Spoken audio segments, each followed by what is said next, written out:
Parler du millésime 2013, c'est un exercice assez compliqué dans la mesure où ce qui le caractérise peut-être le plus, c'est un caractère hétérogène. L'histoire, je pense, retiendra surtout les problèmes climatiques qu'il y a eu tout au long du cycle végétatif. Néanmoins, je pense qu'il ne faut pas avoir une vision aussi caricaturale du millésime et simplement le voir au travers du prisme des incidents climatiques. Je pense qu'il y a aussi des paramètres qui étaient très positifs, qu'on a un peu oubliés. En particulier le mois de juillet, qui était le plus chaud des 15 dernières années.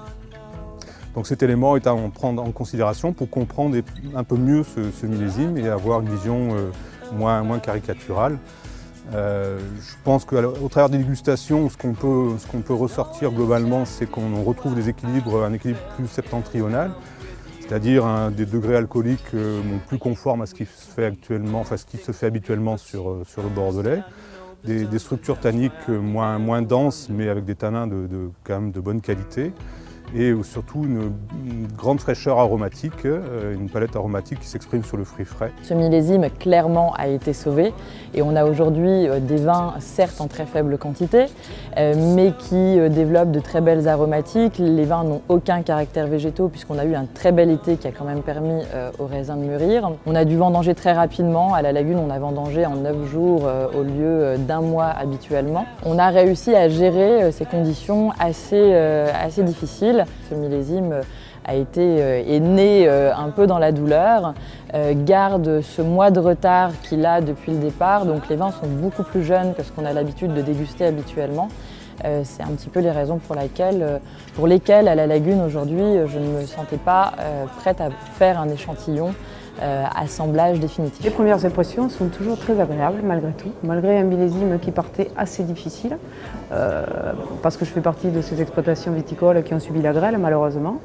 Donc on a tout récolté un petit peu en urgence, mais on se retrouve avec de très jolis vins, en blanc notamment.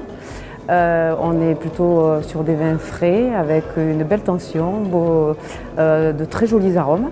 On va être plutôt sur des arômes zestés. C'est un millésime qu'on a pas mal décrié. Bien sûr, beaucoup le redoutaient. Beaucoup de dégustateurs, beaucoup de vignerons déjà avaient décidé de ne pas présenter leur Bordeaux supérieur.